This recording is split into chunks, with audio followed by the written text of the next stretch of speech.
ప్రేమ నమ్మకమైన ప్రభువైన యేసు నామములో శుభములు పలుకుతూ నేటి బంగారు పెరుగు ఛానల్లో కొన్ని అమూల్యమైన అనుభవాల్ని జ్ఞాపకం చేసుకుంటూ మరి హతసాక్షి అయినటువంటి మరి ప్రియమైనటువంటి ప్రవీణ్ పగడాల బయోగ్రఫీ నేను యూట్యూబ్ ద్వారా చదివి నేను ప్రభావితమై అందరితో పంచుకోవాలనే ఆశతో ఈ దినాన్న సేకరించి మరి కొందరు భక్తులు వారి గురించిన అభిప్రాయాలు కూడా ఈ ఆమ్, ఆరాధన టీవీలో చెప్పబడిగా నేను వాటిని కూడా సేకరించి మీ ముందు ఉంచాలని ఎంతగానో ఆశిస్తున్నానండి. అంత గొప్ప భక్తుని జ్ఞాపకం చేసుకుంటూ వారు చనిపోయిన తర్వాత వారి క్రియలు వారి వెంట వచ్చును అనే అనుభవం చాలా గొప్పది. జ్ఞాపకం చేసుకుంటే మనకి నిజంగా ఆశీర్వాదకరం. అందుకే నేను బంగారు పెరుగ మొదలుపెట్టి తన జీవితాన్ని చెప్పాలని కోరుకుంటున్నాను. ఆయన జీవితం నిజంగానే మారుమనసు తగిన ఫలాలు ఫలించాడు. మంచి ఫలాలు, ఆత్మ ఫలాలు, జీవ ఫలాలు, నీతి ఫలాలు, వెలుగు ఫలాలు, ప్రతిఫలము ఇవన్నీ కూడా ఆయన జీవితంలో నేను గమనించింది. మరి సంస్కారం నేర్పలేని చదువు, సంతోషం ఇవ్వలేని సంపద, జ్ఞానావగాహన లేని తెలివి, మరి దైవభక్తి వ్యర్థమై మంచిని పెంచే జీతం కావాలి. తన ఆస్తిని ఇతరులకు పంచాడు. మరి సంస్కారవంతుడిగా జీవించాడు. శభాష్ అనేటువంటి గొప్ప పేరు పెంచుకున్నాడు. తర్వాత ఎంతో చక్కటి సౌమ్యత, తన మాటలో ఎంత యథార్థత, చిరునవ్వుతో పలకరింపు, సాధారణంగా ప్రసంగంలా కాదు, ఎంతో స్నేహితులతో మాట్లాడినట్లు మాట్లాడతారు. వినేటప్పుడు వినయంతో, మాట్లాడేటప్పుడు మర్యాదగా, మరి ఆప్యాయంగా, సమాధానంగా, సంస్కారవంతంగా ఆయన జీవించినటువంటి జీవితం నిజంగా ఈ భక్తులు విశ్వాసంలో ఉండదగిన లక్షణాలు అన్నీ ఆయనలో ఉన్నాయి. ప్రభు పట్ల ప్రేమ, సమర్పణ జీవితము, తగ్గింపు జీవితము, పరిశుద్ధత గల జీవితము, పట్టుదల కూడిన ప్రార్థనా జీవితము, ఆత్మల పట్ల గొప్ప భారము, మరి దేవుని చిత్తం జరిగించాలనే తృష్ణ, మరి పరిశుద్ధాత్మ నింపబడిన జీవితము, ఆయన మహిమ పొందాలనే హృదయ వాంఛ, క్రీస్తు స్వరూపంలోగా మార్చబడాలనే ప్రతి వ్యక్తి కూడా దేవుని ఎరగాలనేటువంటి నా రాజు అని చెప్తారు. దేవుని కొరకు త్యాగం కలిగినటువంటి జీవితం జీవించారు ఆయన. మరి ఎవరికి దేవుడు మరి సహాయపడగలంటే ఆశ్రయించే వారికి, నమ్మిక ఉంచే వారికి, కనిపెట్టే వారికి, శరణుజొచ్చే వారికి, ఎదురు తగ్గించుకునే వారికి, నామం ఘనపరిచే వారికి, భయభక్తి గలవారికి. మరి మాటల్లో యథార్థత, ప్రవర్తనలో యథార్థత, ప్రేమలో, పని చేయుటలో, ఇచ్చుటలో, నడకలో, క్రియలో భక్తి, ఇవన్నీ ఆయన చేయగలిగారని నేను నమ్ముతాను. మరి ఆయన గురించిన కవిత ఎంతోమంది పాటలు రాశారు. మరి ఎంతో గొప్ప సంస్కర్త, వక్త, విశ్వాసి, దానకర్ణుడు, బీర్లు ప్రేమించే గొప్ప మనసున్నవాడు, క్రీస్తు పట్ల రోషం గల వక్త, దేవ వాక్యంలో ప్రవీణుడివి, క్రైస్తవ జాతి రత్నానివి, ప్రభు సాక్ష దీప్తి మాలివి, మరి పరలోక మంగళ గీత మాలివి, ప్రవీణ్ పగడాల ప్రవచన గగనమాల, సైతాను కుప్పంకు కుదుగుతోంది, సత్య గర్జన బ్రోగుతోంది, వాక్యముత్యాల వెలుగువి, ప్రవీణ పగడాల గొప్ప క్రీస్తు విశ్వాసి. ఈయన దైవవాక్యానికి మరి నోటితో సువార్త చేయడం కాదు, ప్రవక్త ద్వారా, క్రియల ద్వారా సువార్త చేసి చూపించాడు. మరి మంచివారిని దూరం చేసుకుంటే ముంచేవారే దొరుకుతారు. ముంచేవారి అనుభవాలే ఆయన సహించుకుని మరి ఈ దినాల్లో భార్య కూడా క్షమించేటువంటి గొప్ప సాక్ష్యాన్ని మిగిల్చారండి. ఆ కుటుంబము నిజంగా దేవుని దైవరాజ్యంని దించినటువంటి కుటుంబంగా భావిస్తూ ఆయన సాక్ష్యాన్ని కన్నీటి గాథ నేను చెప్పాలని కోరుకుంటున్నాను. ఈ ప్రవీణ్ పగడాల డిసెంబర్ 30 మరి 1979లో జన్మించారు. వారి కడప ప్రాంతానికి చెందినవారు. వీరి తల్లి పేరు మరియమ్మ, ఆమె క్యాథలిక్ క్రిస్టియన్. వీరి నాన్నగారు మహమ్మదీయ మతస్థులు. వీరితో ప్రేమ వివాహం. బాల్యంలోనే తల్లిదండ్రులు విడిపోయారు. తండ్రి ప్రేమ పొందలేదని బాధపడేవారు. బాల్యంలో చాలా శ్రద్ధగా చదువుకునేవారు. చిన్నప్పుడే ఆయనను బోర్డింగ్ స్కూల్లో వేశారు. మరి అది ఆయనకు నచ్చేది కాదు. ఆయనకు ఒక అన్నయ్య ఉన్నాడు. ఒకసారి అన్నయ్య అతని స్నేహితుడు కత్తితో ఎదుర్కొని చూసి విపరీతమైన కోపం వచ్చింది. ఆయన అన్నయ్యకు హాని చేస్తాడా అని రోషం కలిగి ఎదిరించి తన స్నేహితులతో కలిసి అన్నయ్య స్నేహితులు గాయపరిచాడట. చనిపోయాడని భయం కలిగి అతని తుప్పుల్లో పడవేసి పారిపోయారట. అదృష్టవశాత్తు అతను మరణించలేదు. పోలీసు కేసు జరుగుతుందని చాలా భయపడ్డారు. ఆ సమయంలో మామయ్య గారు అక్క సిఐగా ఉండగా ఆమె కేసు లేకుండా, ఏ సమస్య రాకుండా సెటిల్ చేసేశారు. తర్వాత ఆలోచించి నేను ఎందుకైనా చేస్తానని తీవ్రంగా బాధపడ్డారట. నేను ఎక్కడికైనా పారిపోవాలని తలంచి హైదరాబాద్కు వచ్చేశారు. వారి తల్లిదండ్రులు అతని ప్రవర్తనను బట్టి విపరీతంగా కలత చెందేవారట. వ్యసనాలకు లోనయ్యారు. సిగరెట్, మత్తు పదార్థాలు స్నేహితుల ద్వారా నేర్చుకున్నారట. హైదరాబాద్లో ఉస్మానియా విశ్వవిద్యాలయంలోనే డిగ్రీ చేశారు. ఓసారి అతని స్నేహితుడు అతనిని యవన కూడికకు క్రైస్తవ దేవాలయానికి నిర్వహిస్తారని ఆహ్వానించాడు. బాల్యంలో నాన్నగారితో మసీదును దర్శించి వెళ్ళేవారట. క్రైస్తవ సమావేశాలలో తెల్లని వస్త్రాలు ధరించి హల్లెలూయా అని పలుకుట ఆయనకు నచ్చేది కదట. స్నేహితులు పదే పదే ప్రోత్సహించగా యూత్ మీటింగ్కి వెళ్ళారట. ఆయన తీసుకెళితే ఆయన ప్రసంగికున్న మాటల్లో ఒక్క మాట అతన్ని బలవంగా తాకిందట.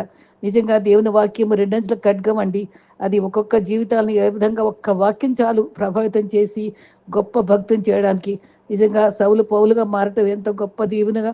ఆ ఒక్క మాట ఆయన నీవు హింసిస్తున్న కేసును అనగానే ఆయన ఎంత చక్కగా సౌలు పౌలుగా మారి మరి ఇన్ని పత్రికలు రాసి ఎంత గొప్ప సాక్షి అయ్యాడు. ఈయన కూడా ఒక చిన్న వాక్యానికి లోబడి ప్రభు దర్శించగా గొప్ప సాక్షిగా మన మధ్య మిగిలాడండి. ఆ వెలుగై ఉన్న మాట గుండెల్లో చొచ్చుకుపోయిందట. నేను లోకానికి వెలుగునై ఉన్నాను, మీరు కూడా లోకానికి ఉప్పై ఉన్నారు, వెలుగై ఉన్నారు అనే మాట తన హృదయాన్ని స్పందించిందట. ఆ రాత్రి ఆ మాటల గురించి లోకానికి ఉప్పుగా వెలుగుగా ఉన్నారన్న మాట ధ్యానించి నిద్రపోయాడట. ఒక్క మాట ప్రభు మాట్లాడారట, నీవు మధ్యప్రదేశ్ ఇండోర్కి వెళ్ళి సువార్త ప్రకటించు దర్శనం ద్వారా తెలిపారట. ఆ రోజుల్లో చాట్ పరీక్షలు రాసే సమయం, ఎంబీఏ ఎంట్రన్స్ పరీక్ష అన్నమాట. అది గూగుల్ ద్వారా మరి ఇండోర్ ఎక్కడుందో తెలియదట. ఎవరు తెలిసిన వాళ్ళు లేరు. అదంతా హిందీ మాట్లాడే ప్రాంతం. మరి వెంటనే బట్టలు సర్దుకొని దేవుని మాటకు అబ్రహాం ఏ విధంగా నువ్వు వెళ్ళు అంటే మాట్లాడకుండా వెళ్ళాడో తెలియని ప్రాంతానికి తను కూడా అదే రకంగా అబ్రహాం విశ్వాసంతోటే తను కూడా బట్టలు సర్దుకుని ఇండోర్ వెళ్ళాడు. తనకు ఆ భాష తెలియదు, ఎక్కడికి వెళ్ళాలో తెలియలేదు. 3 రోజులు రైల్వే స్టేషన్లోనే గడిపాడట. దీన స్థితిలోనే ఒక పాస్టర్ గారు పరిచయం కలిగిందట. ఆయన తన ఇంటికి తీసుకెళ్లారట. ఎంత భక్తుడండి.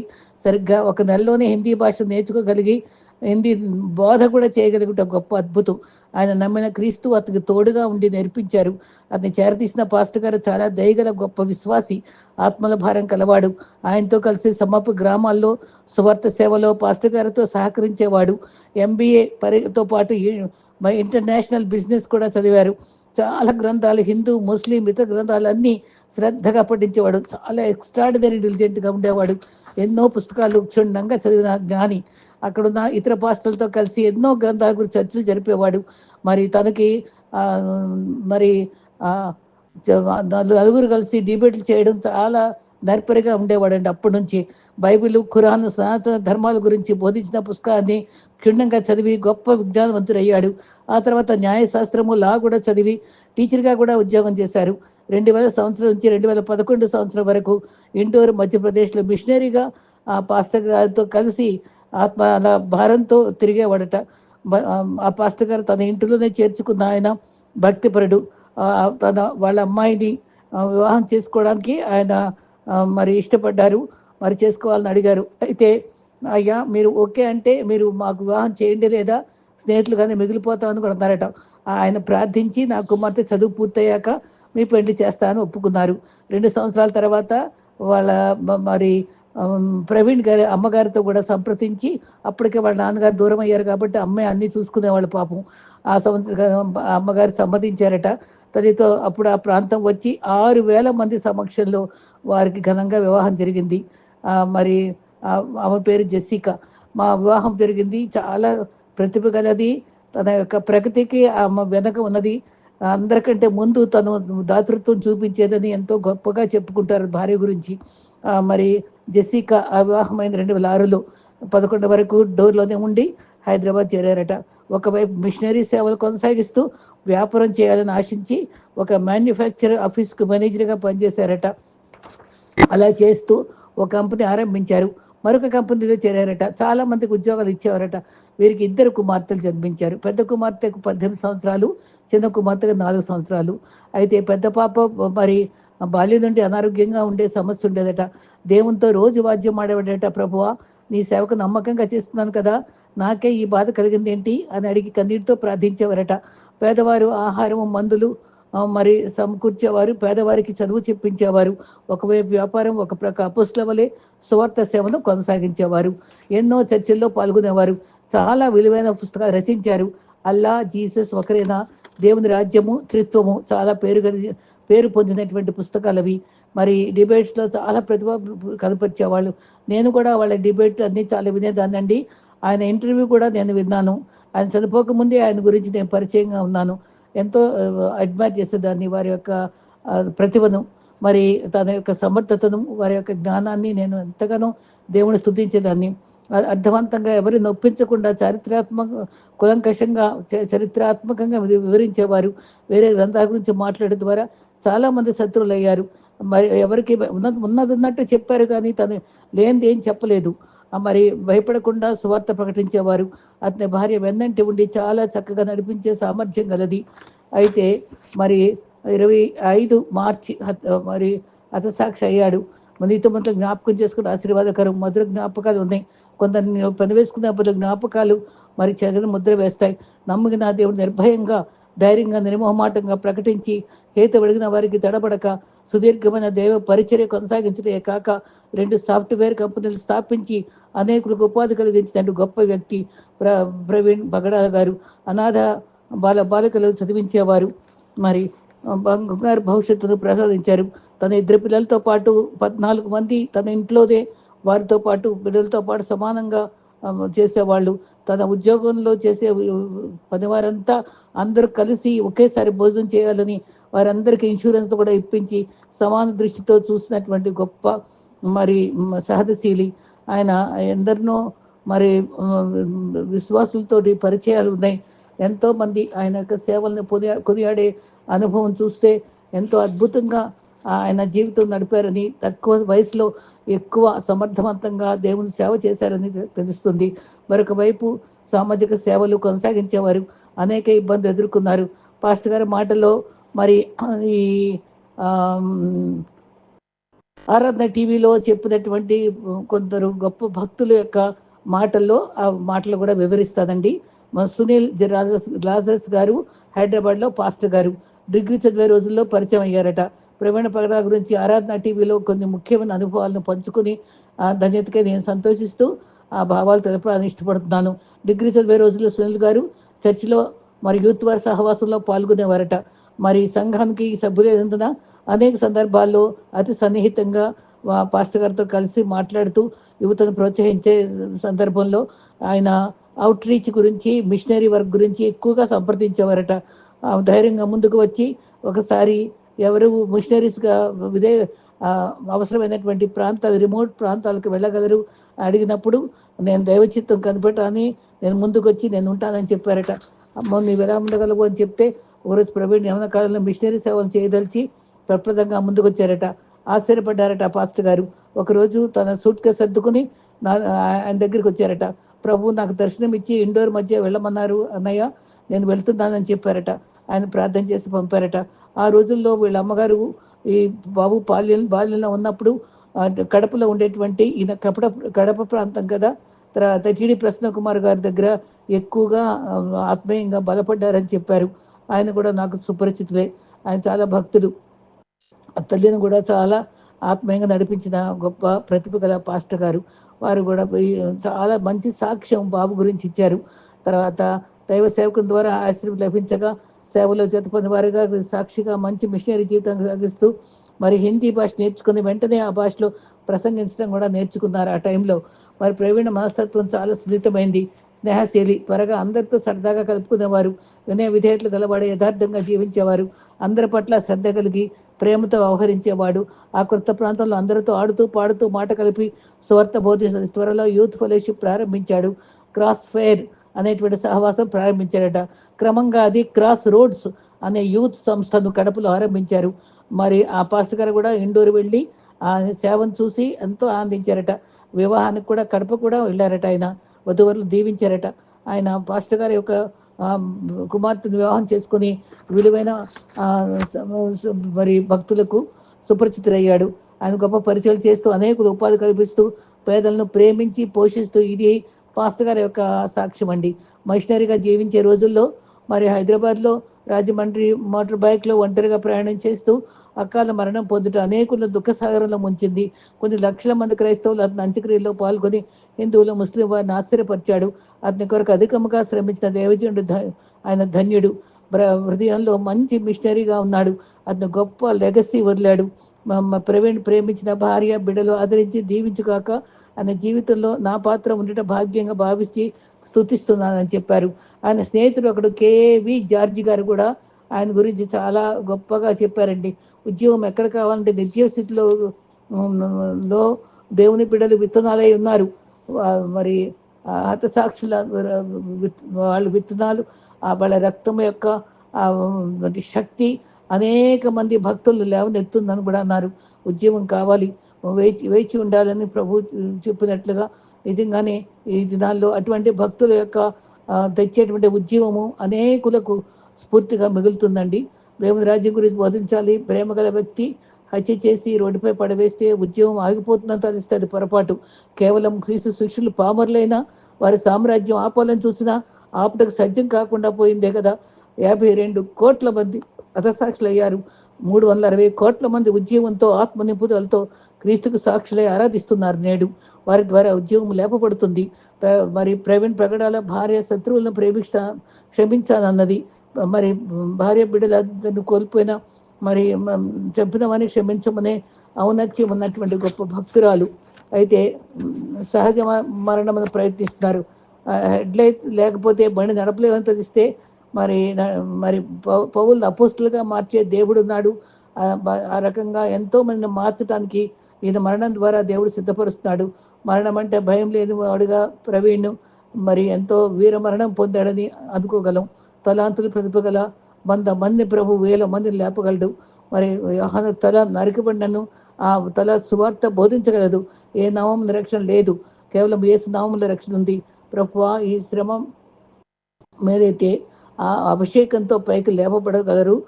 మరి క్రైస్తవులు దాగిన భక్తిని బయటికి తీసుకురావటానికి దేవుడు తన పద్ధతిలో ఆయన మరి గొప్ప కార్యాలు చేయగలడు.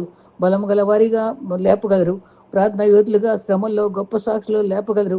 సమాధానం మాత్రమే నివసిస్తున్న రాజ్యంలో ప్రేమ ఉన్న చోట కన్నీరు తడుస్తున్న చోటున ఆయన శాపము తొలగిస్తున్న దేవుని రాజ్యం ప్రకటించి స్థాపించి వారు కావాలి.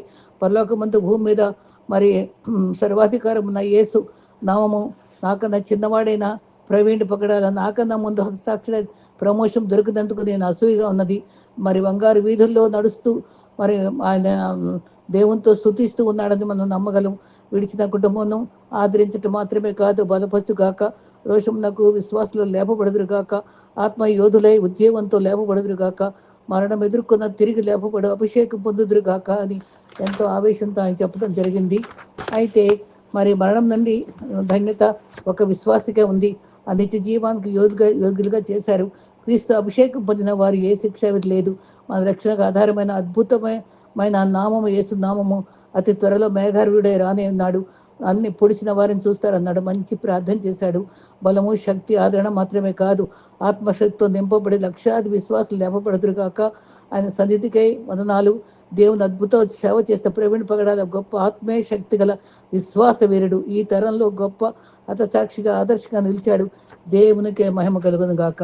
హైదరాబాద్లో ప్రత్యేక స్థలంలో ఒకే రీతిగా అంతర్జాతీయ వ్యక్తిగా ఉన్నటువంటి మరి శ్రీ మొండితోక సుధాకర్ గారి కూడా ఈయన గురించి చక్కని విషయాలు చెప్పారు. మరి వారు భార్య కూడా ఆ ఫొటోస్లో కూడా వారు చనిపోయినప్పుడు భార్యకి దగ్గరగానే ఉన్నారు శాంతి మొండితోక గారు. అయితే ఆ భార్య బిడ్డలు చాలా వారిని ఆ కుటుంబం ఆదరించింది. ఆయన మాటల్లో వివరణ ఇదనగా, సోదరులారా, ప్రవీణ్ పగడాల నాకు చాలా సన్నిహితులుగా తెలిసిన వ్యక్తి. దైవిక సంబంధమైన పరిచర్యలో కలిసి పనిచేశాం. అతి సన్నిహిత బంధం గలవారు. ఆయన ఆకస్మిక మరణం దుఃఖములో మునిగిపోయే స్థితి కలిగించింది. ఎందుకనగా ఆయన అందరిలో ఉంటుంది ఆ ప్రశ్న, ఏంటి ఇలా చనిపోయారని. కానీ ఆయన భార్యను దర్శించుటకు వెళ్ళగా సతీమణి జెస్సికా చెప్పిన మాటలు దైవ వాక్యానుసారంగా పలికింది. నా భర్త దేవుని దాసుడు, సేవకుడు. దేవుడు నా భర్తను పిలిచి చేయించుకున్న పని ముగించాడు. తిరిగి ఆయన సన్నిధి చేరాడు. నేను ఆయన విడిచిపెట్టిన పని కొనసాగించగలను.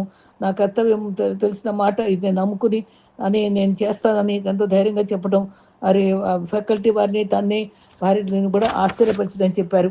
శ్రమల గురించి సాధారణంగా వాక్యానుసారంగా ఆలోచించం. పిలిపి పత్రికలో 1:30 క్రీస్తునందు విశ్వాసం ఉంచుటే కాక ఆయన పక్షముగా శ్రమపడుటయు ఆయన పక్షమున మరి ఆయన అనుగ్రహించబడింది కనుక క్రీస్తు కొండ మీద ప్రసంగంలో శ్రమల గురించి ప్రస్తావిస్తూ శ్రమలు అనుభవించుట గొప్ప భాగ్యము తలంచాలి. మరి మీరు నిందించబడినప్పుడు శ్రమను శ్రమకు గురి చేయబడినప్పుడు సంతోషించండి, ఆనందించండి. మీ ముందు జీవించిన ప్రవక్తలు కూడా అలాగే శ్రమపడ్డారు. పాత నిబంధన ప్రవక్తలు వరుసలోనికి చేర్చబడతారు. మరొకసారి శిష్యరకపు సిలువను గురించి మాట్లాడుచు, మీరు సిలువను గురించి మాట్లాడుచు శరీరమందు మాత్రమే కాక శరీరం మాత్రమే చంపగలిగిన వారిని మాత్రమే కాక భయపడక శరీరమును ఆత్మను చంపగల దేవునికి భయపడండి. మరి ప్రవీణ్ తపనతో మరి శక్తివంతంగా పట్టుదలతో నిశ్చయంగా సేవ చేశారు. తన శైలిలో క్రీస్తు సువార్త నిర్భయంగా ఉత్సాహంతో ఆనందంతో ప్రకటించారు. సువార్తీకరణ దానిలో భాగంగా సమర్థమైన వాదాన్ని ఎలా కలపాలో కూడా ప్రయాసపడ్డాడు. తన పని ముగించుకున్నాడు. చిన్న వయసులో ప్రభు పిలుపునకు ప్రతిస్పందించారు. ప్రభువుని సన్నిధిలోనే ఉన్నాడు. ఆయన జీవితాన్ని పట్ల ప్రభు స్తుతించు దేవుని కుటుంబ ఆదరణ కొరకు ఆయన విడిచిపెట్టిన పని కొనసాగించగల సామర్థ్యము మా కోసం ప్రార్థిద్దాం. నా నివాళులు ముగిస్తున్నాను. దేవునికే స్తుతి మహిమ కలుగును గాక. మరొక సన్నిహిత విశ్వాసి గంటెల ప్రకాష్ గారు కూడా మాట్లాడారు. మరణ సమయంలో పలికిన ఆదరణతో కూడిన ప్రశంస వివరించగా, ప్రవీణ్ పగడాల ఆకస్మిక మరణం నన్ను కలిచివేసింది. నాకు మంచి మిత్రుడు, నేను చాలా ప్రేమించే వ్యక్తి. అతని జీవితం మనందరికీ ఆదర్శం. తనకు దేవుడిచ్చిన మరి 24 గంటల సమయాన్ని చాలా అద్భుతంగా రాణిస్తూ సద్వినియోగం చేసుకున్నాడు. అయితే మరి ఇటు సెక్యులర్ జీవితాన్ని కొనసాగిస్తూ అటు క్రీస్తు పతాకాన్ని ఎగురవేస్తూ అనేకులకు ఆదర్శంగా ఉంటూ సామాజిక జీవితంలో సేవలో భౌతిక అవసరాలు తీరుస్తూ క్రీస్తు రాజ్య ప్రకటనలో అవిరామంగా శ్రమించుచు క్రీస్తు రాజ్యాన్ని కట్టడంలో అహర్నిశలు శ్రమిస్తూ అతి చిన్న వయసులో ఎక్కువగా శ్రమించిన దైవజండు నన్ను తీసుకుని వెళ్ళి ఆయన చేస్తున్న పరిచర్యను చూపించగా నేను చాలా ఆశ్చర్యపడ్డాను, మురిసిపోయాను. అతని 2 పిల్లలతో పాటు అనాథ బిడ్డలను పెంచుతున్న తీరు తన క్రైస్తవ సమాజానికి తరబితునిస్తున్నట్లే భావించాను. సత్యాన్ని చెప్పాలన్న ఆయన కాంక్ష ఒక ప్రక్క పుస్తక రచనలు చేస్తూ మరొక ప్రక్క అనేకులకు తరబితునిస్తూ అనేకులకు సహాయం చేస్తూ అనేక పనులకు సమర్థవంతంగా కొనసాగిస్తున్న సేవను చూచి ముచ్చటపడ్డాను. సత్యాన్ని సత్యంగా ప్రబోధించే అనేక వర్గాల్లో మరి మంచి మిత్రులున్నను మంచి చేస్తే శత్రువులు ఉండక తప్పదు కదా. ఆ రకంగా మరి అందరితో ప్రేమిస్తూ సహించే గుణం గలవాడే ప్రవీణ్ పగడాల. ఆయన జీవితాన్ని మనం స్ఫూర్తిగా తీసుకుంటే నిజమైన నివాళులు అర్పించగలుగుతాం. మంచి మరణము పాఠం కావాలి. ఈ సందర్భంగా ప్రియ సతీమణి జెస్సికాకు, తన 2 కుమార్తెలకు, అది ప్రేమించే సన్నిహితులకు, బంధుమిత్రులకు నా సానుభూతి ప్రకటిస్తున్నాను. అతను ప్రభు చేసినప్పుడు, ప్రభు నా కొరకు ఏం సాధించా, ప్రభు దగ్గరికి చేరినప్పుడు నా కొరకు ఏం సాధించావని ప్రశ్నిస్తే తలెత్తి ధైర్యంగా చెప్పగలడు. అతను అమూల్యమైనటువంటి యవనాన్ని సద్వినియోగపరుచుకున్నాడు. మనల్ని కూడా ప్రభు ఇదే ప్రశ్నిస్తే మనం ఏం చెప్పగలమో ప్రశ్నించుకోవాలి. కాబట్టి అతని జీవితాన్ని బట్టి స్తుతిస్తూ అతని జయ జీవితాన్ని అందరము స్ఫూర్తిగా తీసుకొని ఆదర్శంగా గ్రహించి స్వీకరిస్తూ ముందుకు వెళ్దాం. క్రీస్తుకు తగిన శిష్యులుగా జీవించినప్పుడు నిజమైన నివాళులు ప్రవీణ గారికి అర్పించగలము అని చాలా చక్కగా ఆయన మాటలు చెప్పడం జరిగింది. మరి ఆయన ఇంకొక భక్తులు, మరి ఆయన కూడా మంచి స్నేహితులు. ఆయన కొద్దిమంది ఆయన భావాలు కూడా ఆయన చక్కగా తెలిపారు. ఆయన ప్రభు సన్నిధిలో ఉన్నారు. అనేకులు శిష్యులుగా జీవించుటకు ఆదర్శమయ్యారు. ఆయన భార్య 2 బిడ్డలకు తాను ప్రేమించే బంధుమిత్రులకు ప్రగాఢ సంతాపం చెప్తూ ప్రార్థన చేశారు, అభినందించారు. తన జీవితాన్ని స్పందించిన వారందరూ ఉన్నారు. కొంతమంది భావాలు తెలియజేయడానికి ఆరాధనలో టీవీ వారు సేకరించిన కొందరు వాక్కుల్లో ఒక భక్తుల వివరాలు. ప్రవీణ్ కుమార్ గారి ఇంటి పేరు పగడం. పగడం విలువైనది, సార్థక నామధేయులు. పగడము నిర్మాణం చాలా ఆశ్చర్యకరమైంది. సముద్రంలో నివసించే ఒక జంతువు విసర్జించే పదార్థంలో కాల్షియం కార్బోనేట్తో కలిసి గట్టి రాయిగా మారుతుందట. అది పగడ నిర్మాణం. సముద్రంలోని జీవగల జంతువులు పగడము ధరించేవారంతా సజీవ ప్రాణులకు కృతజ్ఞత చెల్లించాలి. అంత మంచి విలువైనటువంటి పగడంగా మారినందుకు ప్రవీణకు మరి చాలా పగడాన్ని జీవితంలో అది తన పగడం యొక్క లక్షణాలు ఆయనలో ఎంత అద్భుతంగా కంపేర్ చేశారో చూద్దాం. ఆయన సృష్టికర్తకు వందనాలు సమర్పిస్తున్నాను. దానిలో పట్టుత్వం ఉంది, దృఢత్వం ఉంది. నిర్మాణ స్థితిలో మరి ఎంతో చక్కటి దృఢంగా అందంగా మారుతుంది. సర్వశక్తి గల శక్తివంతుని దేవుడు తెలుసుకున్న తర్వాత ఆయన చేతిలో దృఢమైన బలమైన సాధనంగా మారిపోయాడు. ఒక వైవిధ్యమైన పగడం వివిధ రంగుల్లో తయారు కాగలదు. తెలుపు, ఎరుపు, నీలము, నలుపు, మరి వీరి వివిధ సుగుణాలు గలవాడు. ఎన్నో అద్భుతమైనటువంటి తలాంతులతో నిండినవాడు. ఎన్ని సుగుణాలు కలిగి ఉండుట మనం గమనిస్తాం. ప్రవీణ్ గొప్ప శ్రామికుడు, కష్టించి పనిచేసేవాడు, కొన్ని కంపెనీలు స్థాపించి అనేకులకు ఉపాధి కలిగించేవాడు. ఈ పగడము విద్యావేత్త, మరి ఎంబీఏ వరకు చదివాడు, ఉన్నత చదువులు కూడా చదివాడు, విశ్వవేత్త, ఉద్యోగ వ్యాపార భక్తి విశ్వాసాలు సామాజిక ఆధ్యాత్మిక మతపరమైన ఆర్థికపరమైన వేదాంతపరంగా పట్టు సాధించాడు, విశ్వ సాధన చేశాడు. సకల విద్యా ప్రావీణ్యుడు, సమర్థుడు. మరి విశ్వాసం మాత్రమే ఎందుకు గొప్పదో సూటిగా తెలిపేవాడు. కుండ బద్దలు కొట్టినట్టు తాను నమ్మిన సత్యాలను ధైర్యంగా బోధించగల సమర్థవాది. నిరుద్యోగుల కొరకు, అభాగ్యుల కొరకు ఏదో పోషణ భద్రత కలిగించాలన్న నిరంతర కృషితో దాతృత్వం కలిగి ఉదారమూర్తి. తనతో స్నేహించిన వారందరినీ సత్సంబంధాలు గలవాడు, చక్కని స్నేహశీలి, సాక్ష్యవాది. అతని చర్చలు, వాదనలు, ముచ్చట్లు అన్నిట్లో ప్రభు కొరకు ఘనమైన సాక్ష్యాలు లేవనెత్తిన విశ్వసాక్షి. చక్కటి మాటలు వాడారండి. నిజంగా ప్రభు కొరకు మరణించే వరకు శ్రమించాడు. మరణాంతం వరకు సాక్ష్యమిస్తూనే ఈ పగడం విలువైనదిగా నిలిచి ఉన్నది.